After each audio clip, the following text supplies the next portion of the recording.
Hey, everybody, Liz here, joining you from Central Virginia, as usual, and the ancestral lands of the Monacan Nation. And I am so glad that you are here with me today. If you want to know whose native lands you might be residing on, you can check out native-land.ca. It's really great. There's a map of pretty much the entire world. It's super helpful, I know, for those of us in the United States. And I will put that in the show notes for sure. I always have to give a quick plug for my book, Home to Her, Walking the Transformative Path of the Sacred Feminine, which is published by Womancraft Publishing. If you are new to this world of the sacred feminine, or you've been into it for a long time, either way, and you can't get enough, and you'd like to read, then maybe you want to check it out. Super excited that the book received a Gold Nautilus Award this year, 2023, which is pretty amazing. These are awards that are given to books that promote consciousness and spiritual growth and sustainability, and it's a big honor for me. So I'm pretty psyched about that. And if you want to buy it, I suggest that you check out womancraftpublishing.com. They are my publisher. It's a small, independent, woman-owned business, amazing business. Or order it from your local bookstore. And if you have read it and you enjoyed it, I would be so grateful for your favorable reviews. Those reviews on Goodreads and Amazon are super helpful in particular. And same goes with this podcast. If you are liking what you hear, I would love it if you would think about giving it a favorable review as well. And those are really helpful on Apple Podcast, iTunes, but I would be grateful for them anywhere. And then if you have thoughts and feedback, please reach out via social or, send me an email, send me a direct message. I love to hear what you're thinking. Yeah. All right. I think that's it. No, that's not it. I have one other thing that I want to tell you. I would love for you to join me at the Parliament of the World Religions. This is happening in Chicago, Illinois, August 14th through the 18th. It's a huge event. Thousands of people come from all over the world to this. It's been on my bucket list for some time. And so I'm so excited that not only am I going to be there, but I'm also presenting a panel discussion with four other amazing women on what it means to foster intersectionality in earth-based spiritual traditions. But I think there's going to be so many amazing sessions there in general. It's a week-long thing. The schedule looks packed full. So I will put a link to register and more details in the show notes if you're interested. And this also makes a really good segue into introducing you to my guest today, because she is one of the women that I am super privileged to be sharing the stage with at the Parliament. So we've been working together on this presentation for the Parliament, probably for the last year now. And it's been such a joy to get to know her. I was familiar with her work before, but we hadn't really met until we, got together to do this. And I have to say that I continue to be in awe of the myriad ways in which the sacred feminine expresses herself through so many different individuals' passions and expertise. And that definitely includes my guest today, so we'll get into all that. So let's go ahead and meet her. Caryn MacGrandle is the creator behind the Divine Feminine app, an online community that since 2016 has been connecting women and all genders in circles and to events and resources. And Caryn says this: if you combine the number of years of experience that the users of the Divine Feminine app have in doing the mother's work, that's mother with a capital M, you would be back in time to a society that valued the earth and the mother, recognizing that we are all her children and must work together as such. Caryn works tirelessly each day to regain this balance and promote sacred circles. Caryn has participated in numerous online and in-person events, including she'll be at the upcoming World Parliament of Religions, and she's also presented at the 2021 World Parliament of Religions and many others. And each and every day, Caryn, who is also known as Caryn Moon, works tirelessly towards her belief that the most important area to find equality first and balance is the divinity found within yourself. I want to say that again because I feel like I flubbed that a little bit. Each and every day, Caryn, aka Caryn Moon, works tirelessly towards her belief that the most important area to first find equality and balance is the divinity found within yourself. Can I get a hallelujah on that one? Caryn's joining us today from her home in Huntsville, Alabama. Caryn, I'm so glad you're here. Thank you for joining me. Thank you. I am so excited to be here. Mm-hmm. I just had a quick thought. I'll probably edit this part out. Did I say your last name right? Yes, Okay, fine, good. fine. Okay, It good. is MacGrandle, not Mick, but that you said it fine. Okay, all right. I should have. That was a rookie. That was a rookie podcasting move. I should have asked you beforehand. Oh, it's fine. All right. Okay. So I think you've listened to the show before, haven't you, Caryn? So you probably All the know. time, all the time. I love it. So now you know where I'm going to start. You know that I like to start by hearing a little bit about people's spiritual backgrounds. And you know, the interesting thing about Caryn and I, we've been working on this presentation together. And through that, I think we've gotten into a little bit of our backstories and histories, but there's a lot that I don't know about you. So I don't think I have the full picture of this already. And I'd love to hear you talk about it, and for listeners to hear too. Wonderful. So I grew up Catholic, and I always enjoyed, we went every Sunday. I enjoyed the stained glass. I enjoyed the statues. I enjoyed the music. I enjoyed watching the little dust motes fly through the air, and just sitting there and kind of, the kneeling, the standing up, the ritual part of the Catholic Mass. I didn't so much enjoy the sermons. A Mm-hmm. lot of times I consider myself well read, and I usually grasp things fairly easy. And a lot of times I would be like, what are they talking about? I just don't even understand. Or other times I would be like, I don't agree with that. And I'm not going to say that carte blanche, because there have been a lot of priests and ministers over the years that I have agreed with. And I do actually think that I have a strong belief in that you need to find what works for you as far as spiritually and finding divinity. And my son, my oldest son, is wonderful with the Bible. He will take the Bible. We had a thing with my second husband where he wanted to incorporate reading the Bible with our children every week. Mm-hmm. And this was years ago. And I was like, okay, good idea, let's do that. And I went through and I couldn't find anything. I was like, I don't like that one. No, no. And my son picked out a passage. I finally asked him for his help, and he picked out something that was beautiful and wonderful. So I am certainly not bashing Christianity. There is a lot of wisdom to be gained from that. And funny enough, too, I rather feel like after I left the church and stopped calling myself a Christian, my relationship with Jesus got a lot better. Yeah, I have had a similar experience. I totally know what you mean. Mm-hmm. Right. And that was, my first divorce, obviously Catholicism frowns on divorce.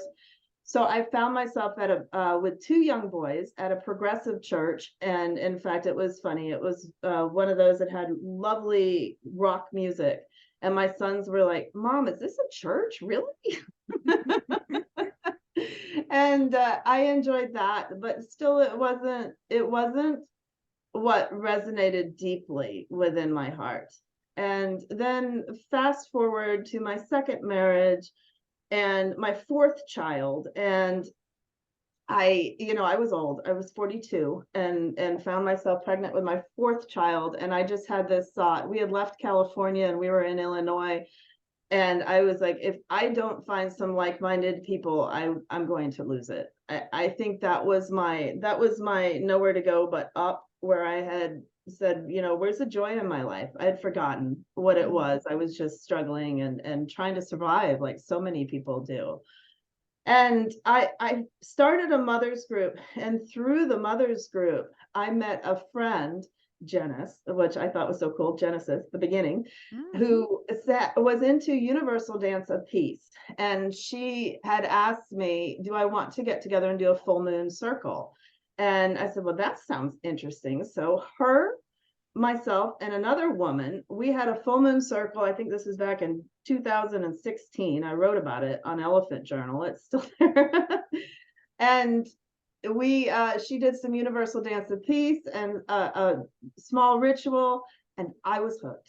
I was completely hooked. It just, my cells just said, oh, this is where I need to be. This is what I need to be doing. And She was she overplanned. She loved doing it, but she was one of those people who overplanned, and so she did a couple more, and then she was like, it's too much for me. It doesn't work for my life right now. And she stopped, and I had the feel, I was like, I don't want to stop. And I knew one person in the area who hosted women's circles, but they were closed, and I didn't know anybody else. So I had two resulting thoughts, and they were, one, if you can't find it, build it. So I started hosting. And the second was, there needs to be a way for women who find this, and men, because I believe the divine feminine resides in us all, to find these types of events. And that was what the Divine Feminine app was born out of. Okay, there's so much there to unpack. I want to go back to this thing that you said. If I don't find my people, I'm going to lose it. Because you're reminding me, like, I think sometimes maybe when I talk to people on the show, and I'm saying this for listeners, I sometimes forget like the very long and complicated trajectory that it took for me to get where I am now. And I do remember having young children and desperately wanting community that was centered on something of meaning, not like mom's play groups or, like, let's talk about what diapers we're using or whatever, which, that's also valuable stuff. But I wanted the depth and the meaning. And at the time I had no perspective beyond church organization. Like I could not see anything else. I literally didn't know anything else existed, which is just wild for me to think about now. And I remember, kind of fumbling around and going to Unitarian Universalist congregation or whatever. And I'm like, I can't find my community. Like, why is this so hard? Like, none of this feels like it fits. And I don't know. I appreciate you naming that. And I wanted to echo that too. If people have felt that way, it took me a long time to realize it's not me. it's what the institutions are offering. That's the issue. And I believe it's rather, the mass culture, and it shifts and changes, and it's been shifting and changing. But I think something I've learned as I've aged is that it's okay to be me. And I think we've all been going through that over the last decade, that I have specific likes and dislikes, and that's okay. Yeah. Your job is to find those. Absolutely. Well, so tell me, okay, you went to this new moon. You said it was a new moon circle, right? Full moon. Full moon. Okay, full moon circle. And was the divine feminine, was that concept in your consciousness at that point, or was that introduced through that process? Or how did you begin to know this thing that I call the sacred feminine, and you use whatever language works for you, but how did you begin to understand her and meet her? Yes, absolutely not. It was just, as I said, a way to find like-minded people, and kind of more to work on myself. Yeah. Women's circles were this concept. I had this shed in our backyard that we had put drywall up and a floor, and my husband at the time was using it as an office, and then he didn't need it, so I took it over and started doing the women's circles there. And at the time, they were really a way to find community and also find divinity and sacredness within life. I still remember the feeling. I ended up hosting in Illinois for about 7 years. And I still carry very deep inside of me, snowy nights, and putting like little bags with candles, and walking into the Moon Lodge, because we call them Moon Lodge, Caryn Moon, and it would have the incense and these smells, and we would have this beautiful altar, and we would do some singing or some drumming, and it would just be a place to my cells would just say home. And that's what happened when I did that first full moon circle. I was outside. I love being outside. We had a fire going. I love outdoor fires. The full moon was up there amidst the pine trees, and we were doing we did some singing, a little bit of movement, and it fulfilled a need within me that I never even knew was there. And that now I know that is the divine feminine. I know that's the divine feminine balancing out the divine masculine. They're both needed equally.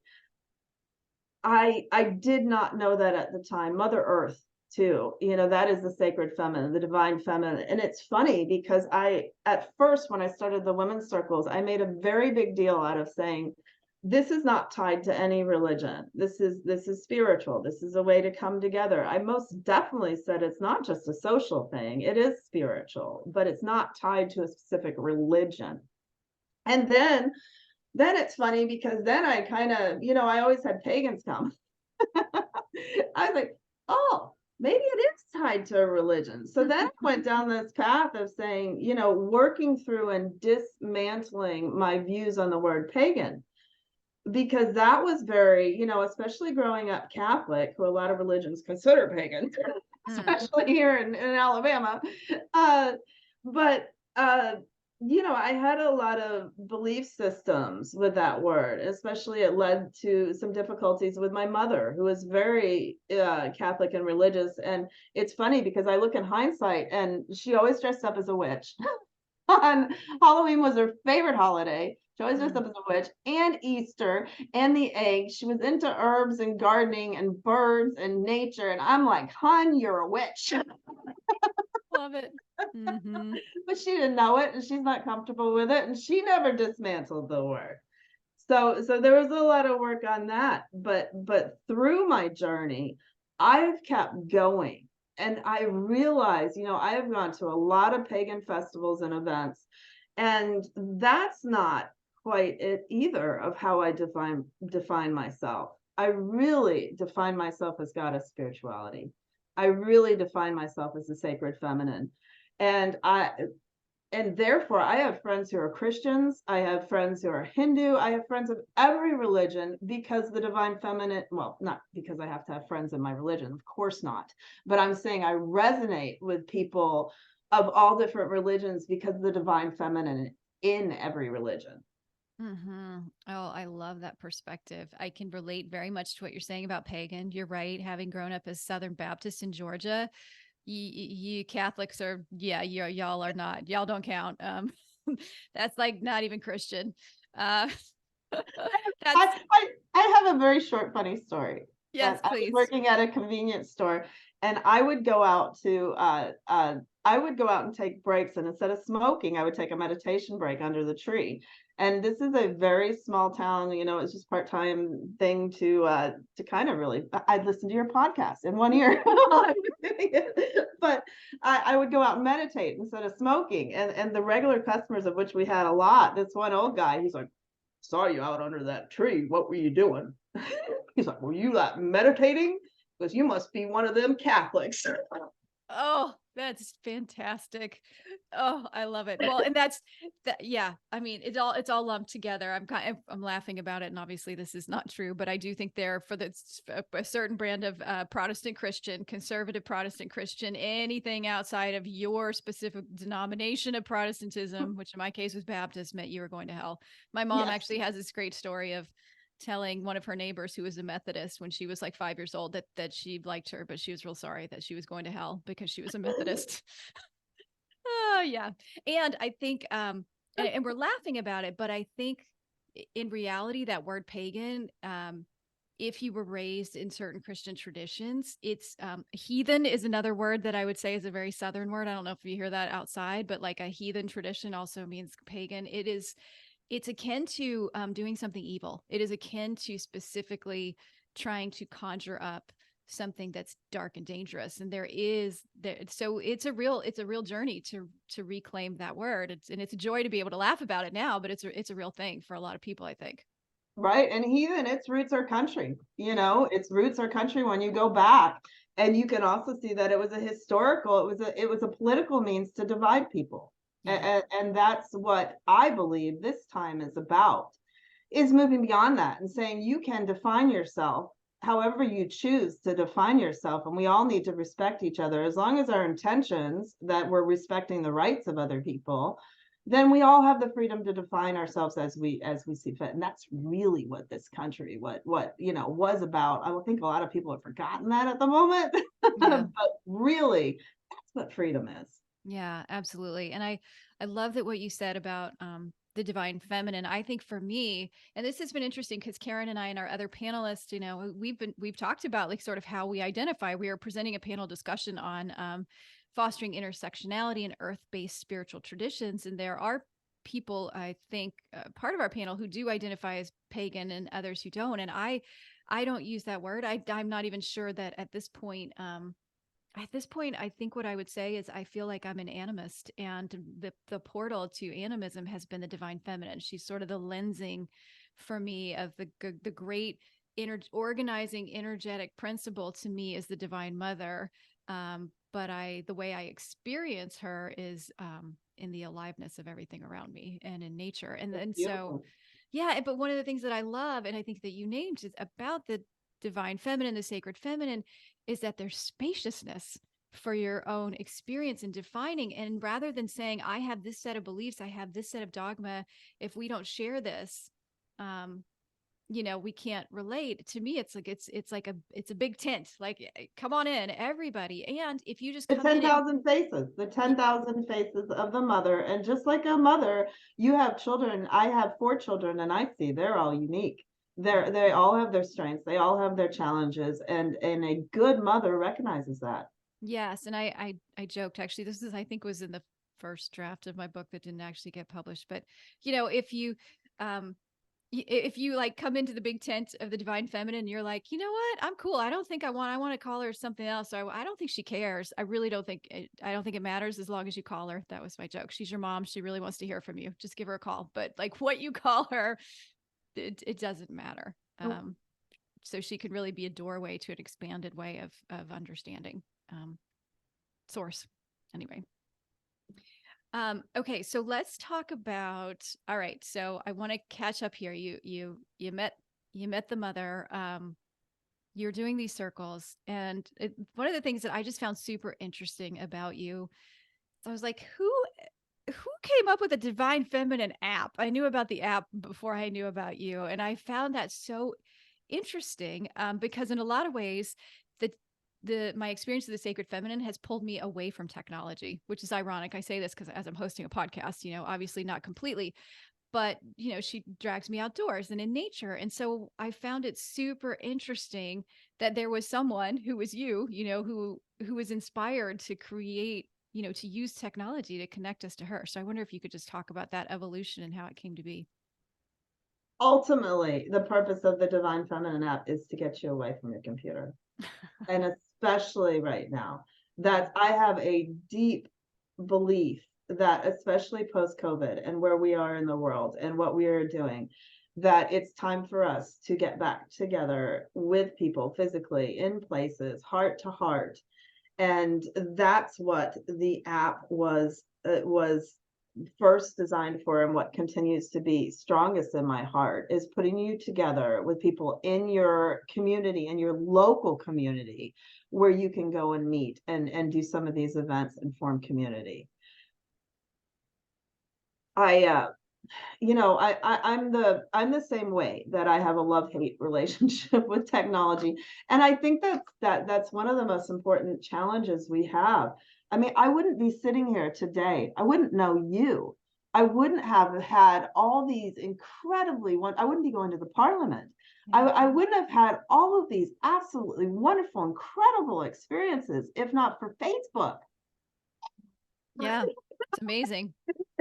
Like, that the internet and social media, there's a lot of good in that. It did a lot of good, but it also has a ton of that. And as sovereign beings, we have to be responsible for that. We have to be responsible for the way we use it, how often we use it, how much we let ourselves become addicted to it, and that we have to pick and choose.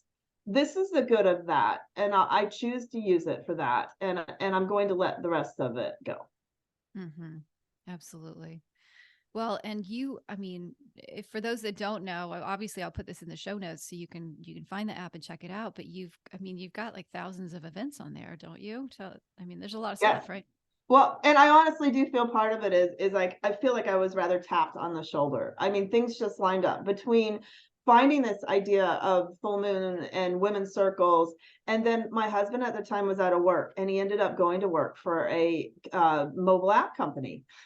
And then he ended up finding a different job, and he handed that off to me. We had like one main big client, and he talked me into taking that over for him.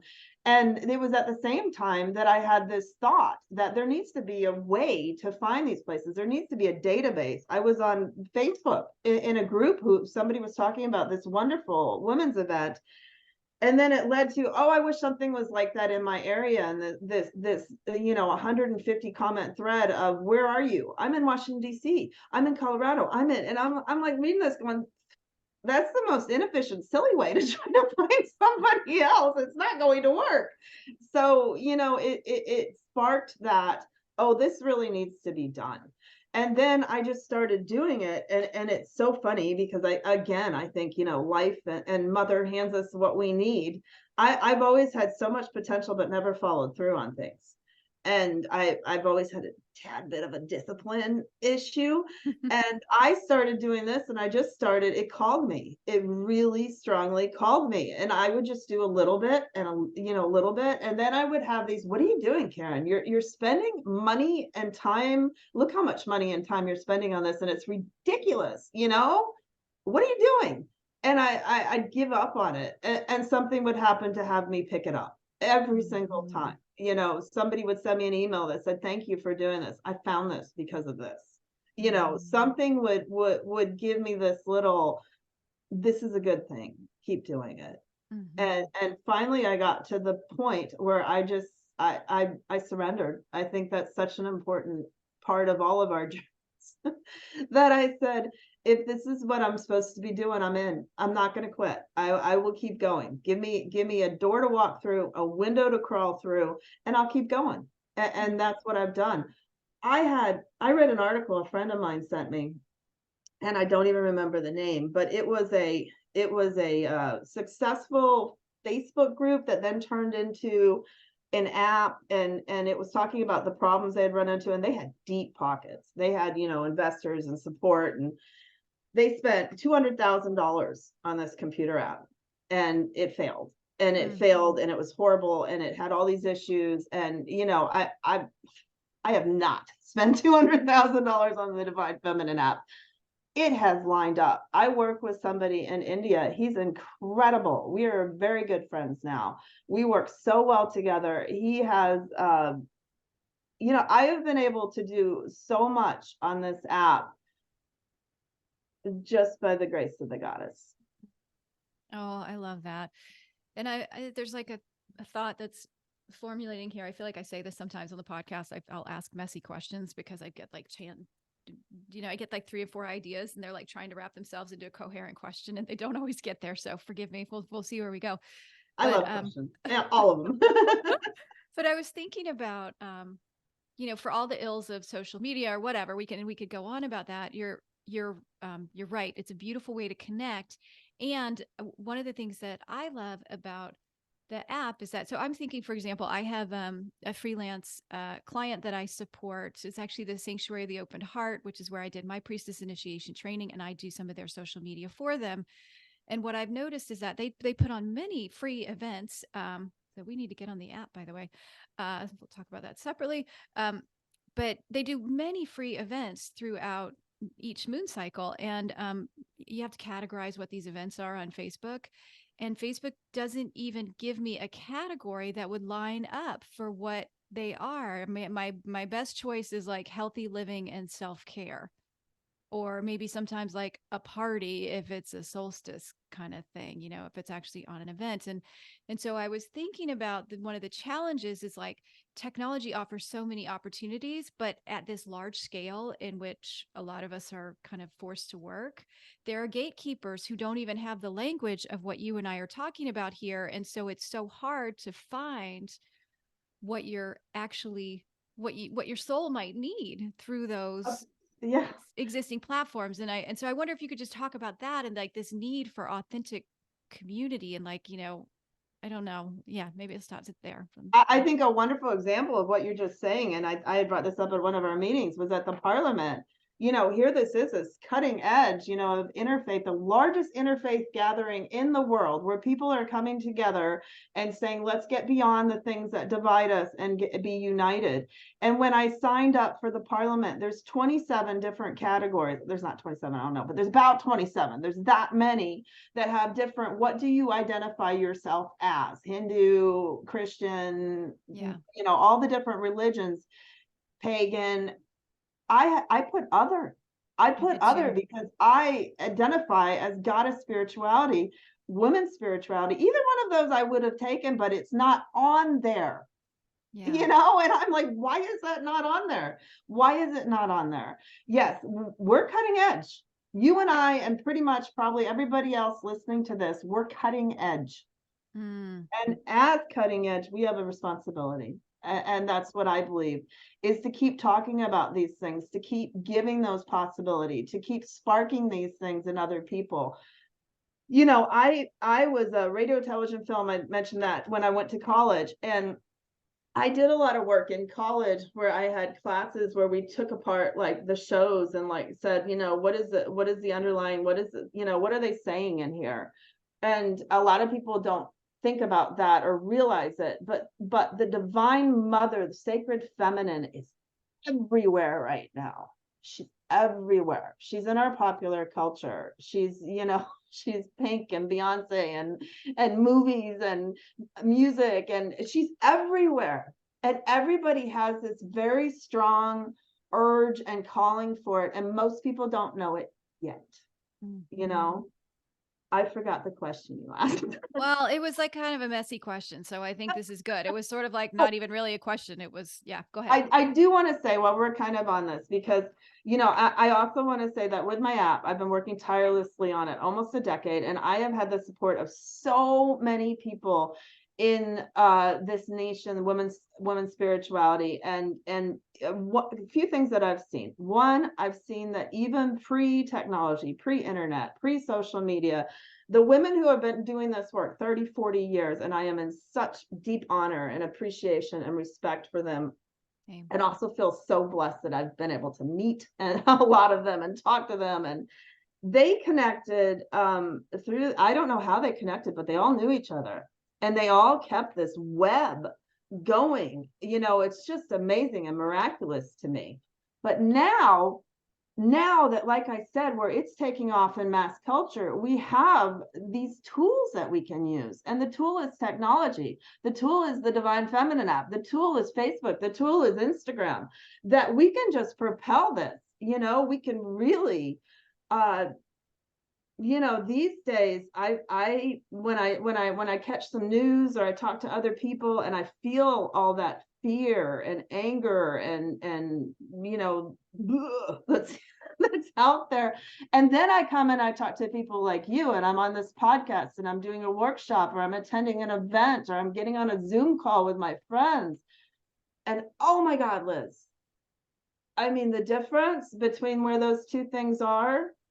Oh my God. I mean, I just feel so strongly right now that the work I'm doing and you're doing and everybody else listening to this, it's so important. It's so very important. Yeah, I feel that too. And I was thinking, as you're saying that, there were lots of thoughts going on in my head. One of them was, I so agree with you with this idea that we are seeing the sacred feminine in so many ways in popular culture. And yet, to name it that is still, at least in my experience, somewhat taboo. Like she can be there, but if you point that out to people, that's not always going to be received. Like, for example, I can think of, I don't know, there were a few moments kind of earlier on in my journey when, Beyonce showed up at the Grammys and she was so obviously like, I think she was Oshun maybe, but I didn't even know Right. that name yet. I just was like, that is a goddess standing right in front of me. Wow. And she didn't name it. Nobody named it. Some people did, maybe. There were definitely some people, but it wasn't like known in popular culture. Or the children's movie Moana, which I must have watched 50 million times with my kids and still cry every darn time I see it. And I still try to talk them into watching it. I think they've outgrown it. But that is so obviously a movie that has a divine feminine stamped all over it, not just from the very obvious mother goddess that shows up in it, Tefiti, but just the fact that it's a girl that's going on this journey, and it's supported by ancestors, all these things, right? But naming it that is something different. Well, And I think, oh, sorry. well, and I was just going to say, and I almost feel like we need, this kind of goes back to me a little bit of what we were talking about with religion. We need an ability to name it without expecting there to be dogma around it, or now this means that you believe this or you are doing this. But like, it bothers me that there aren't more of us naming it. You're naming it and I'm naming it, and I want more and more people to name it. But there still seems to be like there's a little disconnect there.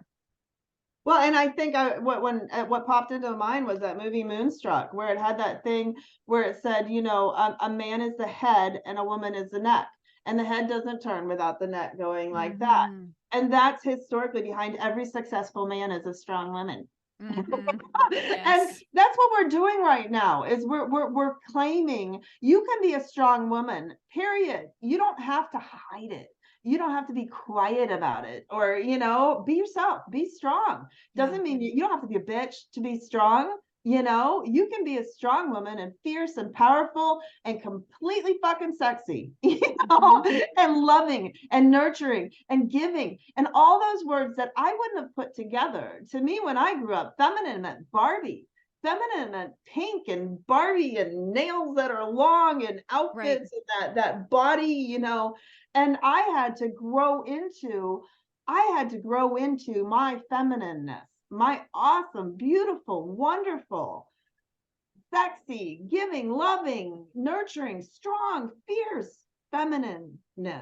I Mm-hmm. had to claim that. And it wasn't something that I just woke up one morning and said, I'm going to do this and turned on a light. It was work. I mean, that Yeah. was the work I've been doing this past decade.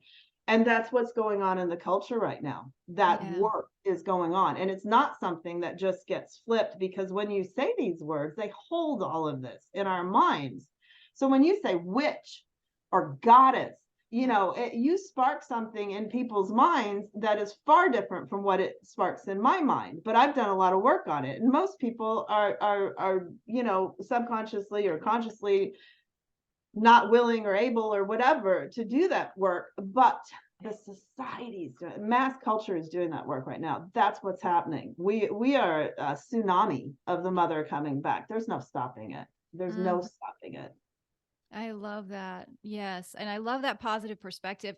And I think it's work to, I know for me, I don't know if you feel this way too, but to continuously notice the ways in which these patriarchal stories have taken root in my own system, and just to keep rooting them out. And I've kind of come to the place where, like, this is the air I breathe. I can't not breathe. So it's going to get in me in some ways. And so I may never be clear, completely, but as long as I'm noticing, I'm noticing where those stories are showing up. Like, for example, I was just thinking about this because right before we did this, I was on a call for my children's school. I'm doing a lot of volunteer work with the school right now. It is a beautiful community. My children are 8 and 11. They're really important to me. Their education and their joy and creating community. I think it's small local community is super important. And yet I notice that I'm still devaluing that work because it's volunteer work. It's like mostly it's all mothers that are doing it. There's no dad showing up. I'm just going to go ahead and name that.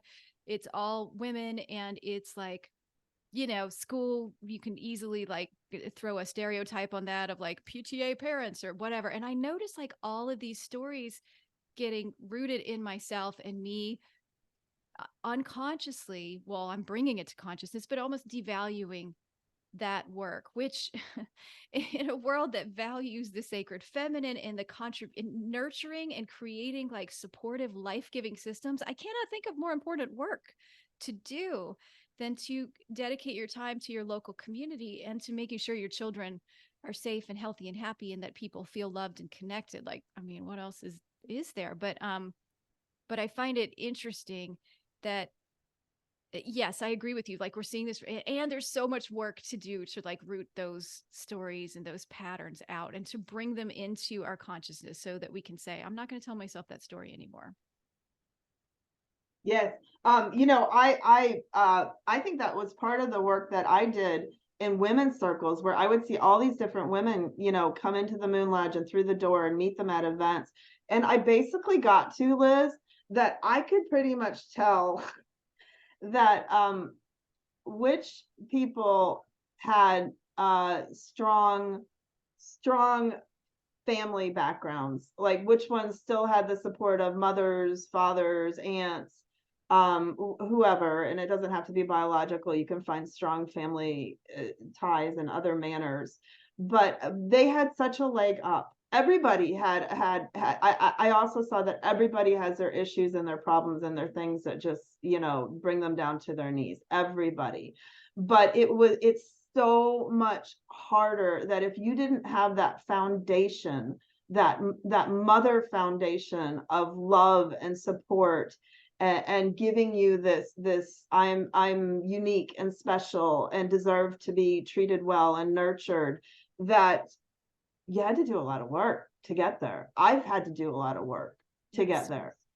And so those volunteer events that you're talking about, oh my God. I mean, what they're giving their kids is beyond any, expensive summer camp or tennis lessons or nice outfits or driving around in a fancy car. What they're giving their kids is a foundation. What they're giving their kids is a step up into being who they are and going farther and doing more and evolving more in their life.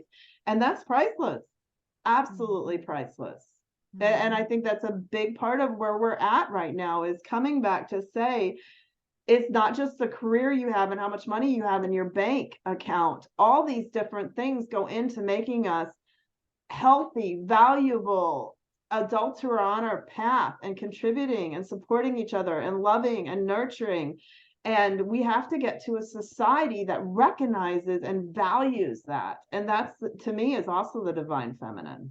Yes. Oh, I love that you named that. You're reminding me of a story of a friend of mine who has been a yoga teacher for many, many years, and deeply in alignment with yoga philosophy, always going back to the Yoga Sutras and trying to deepen with them and understand them, and bring her students along too. And I remember having a conversation with her and her feeling guilty that she wasn't providing financially for her family as much as her partner. And yet it's easier to see it in other people than ourselves, right? Because I could see so clearly for her. I'm like, but you are the spiritual guide for your family. You are the spiritual center for your family. You are the one that is setting the tone and creating the support and the structure around your children and around your partner, whether or not he recognizes that.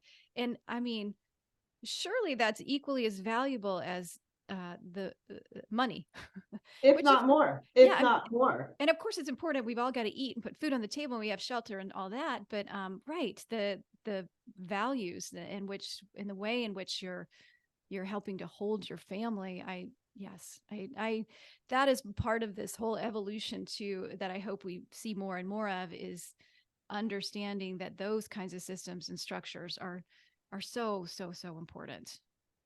Yeah, I'm having to do a lot of work on it right now. I've worked in offices since I was 14. I wanted to be a mother and move, married so that I could be a mother, and moved off to, Air Force husband number one, who took me all around to these small little places where I couldn't have a career. And now I'm back in a whole new chapter in my life. And I'm having to redefine myself. And it's difficult. It's difficult not to do that first on financial terms, because I think how much easier my life would be if I had the type of salary that if I put myself 100% towards working on, I could get, because I have the degree and the experience and all those things. But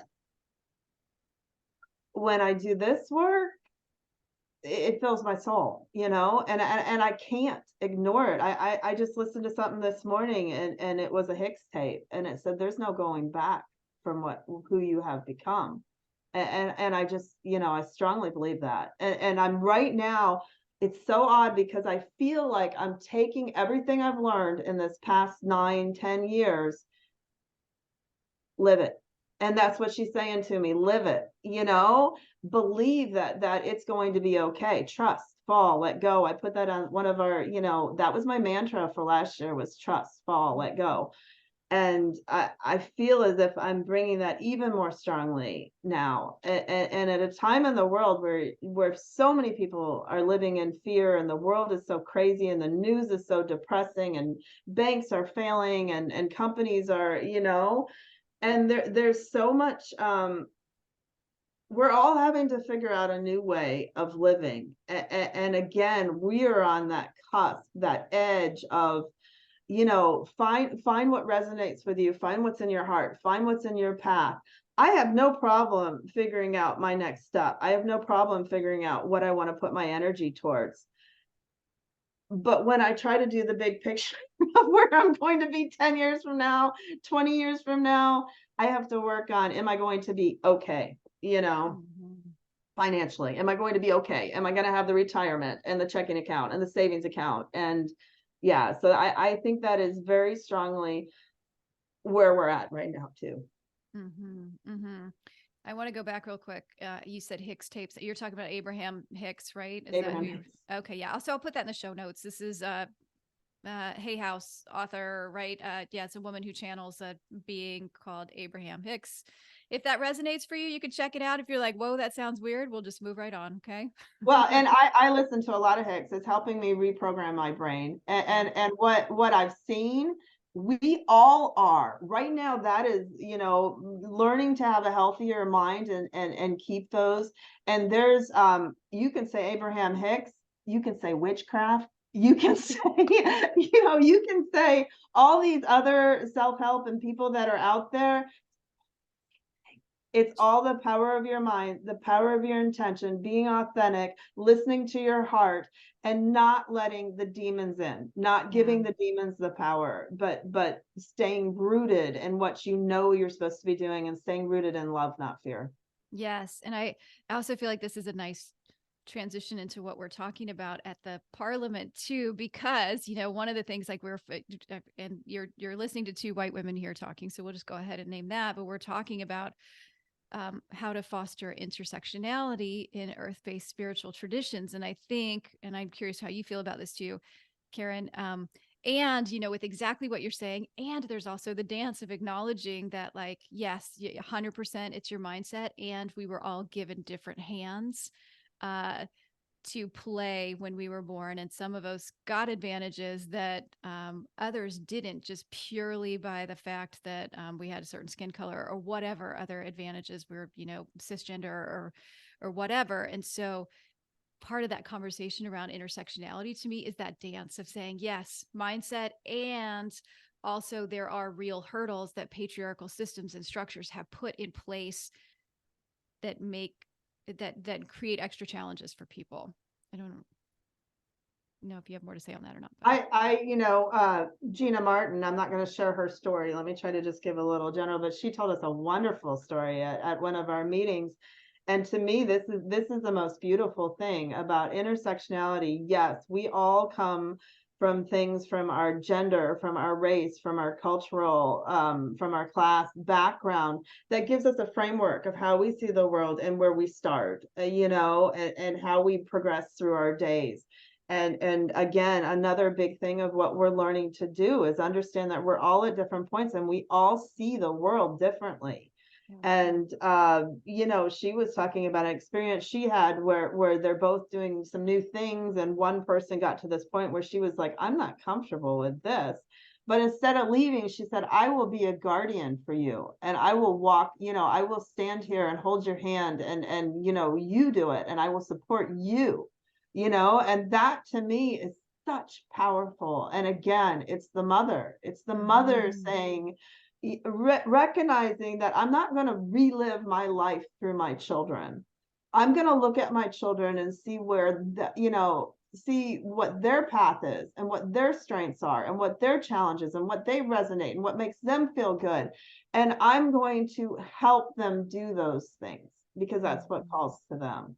And Mhm. that's so powerful. And I think the other aspect of it that I'm really enjoying about the workshop, and I think is very important, is that we become cognizant of what we're holding. Like when we start talking about things, when we start talking about some of these race issues or some of these gender issues, how you are how you can be very observant to, oh, that kind of makes my skin prickle.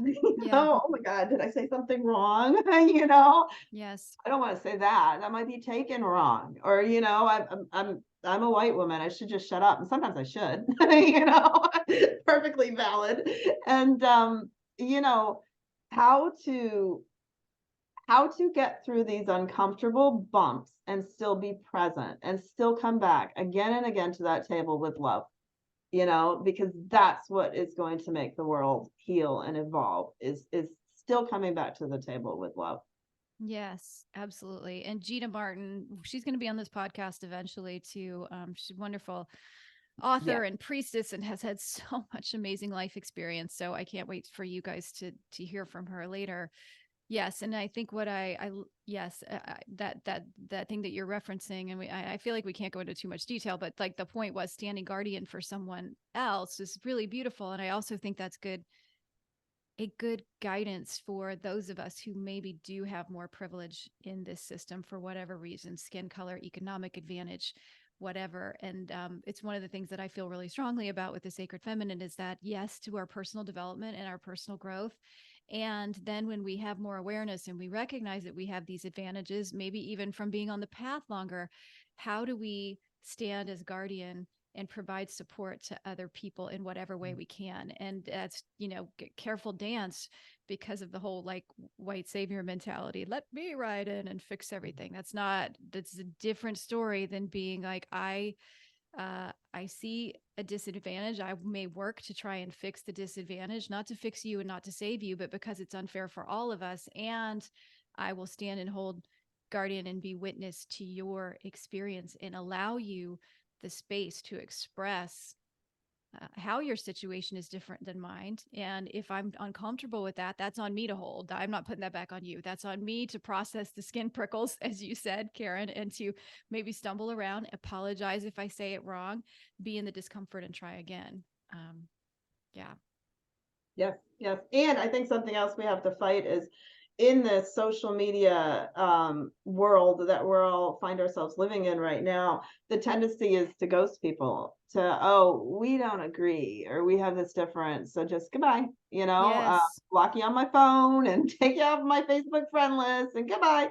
But we can't do that. Community and I said that was another topic that I wanted to talk about because Yes.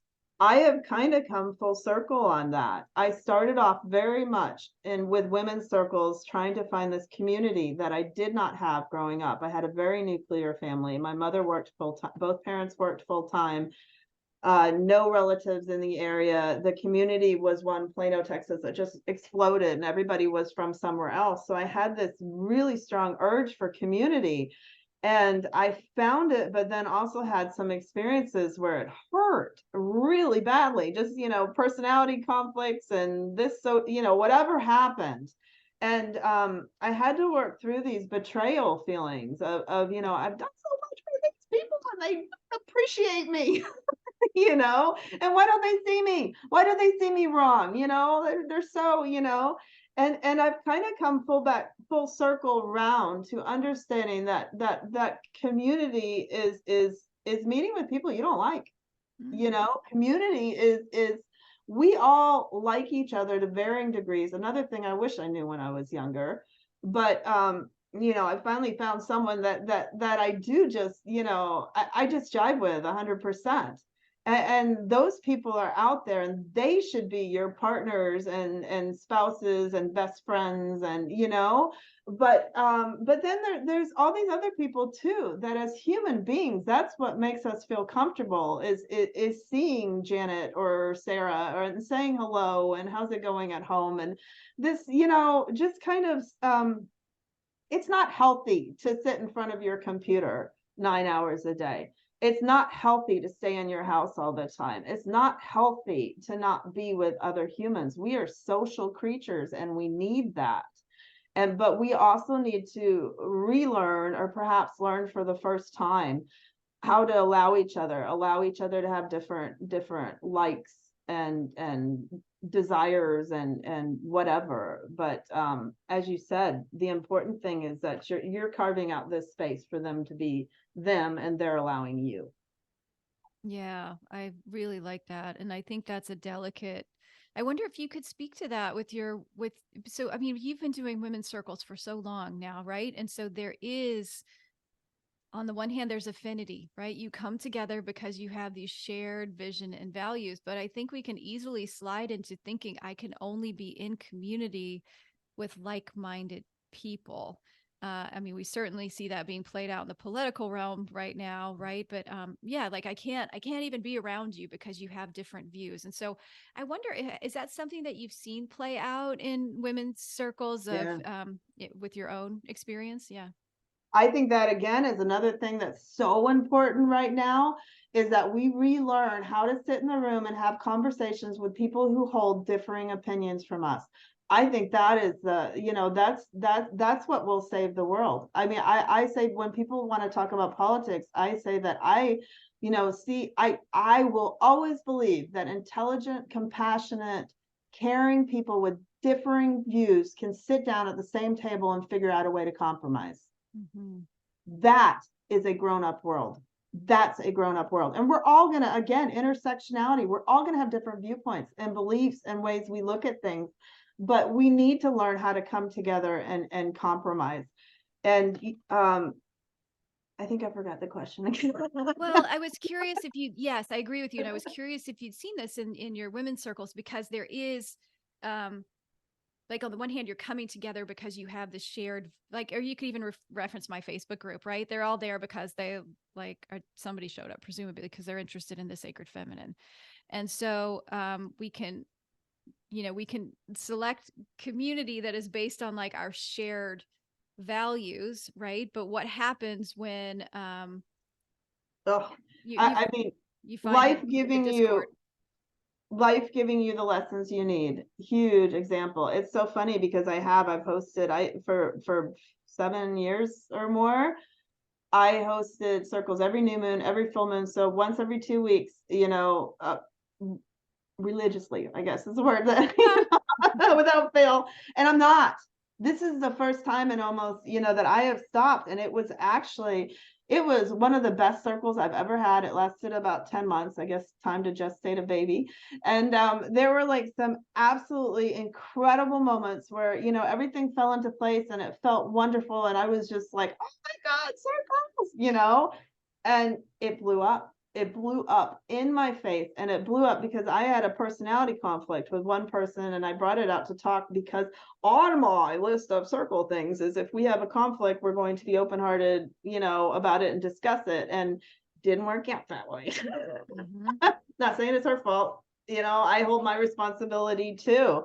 And it just it exploded, and it hurt me a lot. It hurt me Yeah. really a lot. That was the one thing I was talking about when I said, or not one instance, but it was a huge lesson in, I think, again, what makes community work is being able to set those boundaries of this is what I need and this is how much I can give.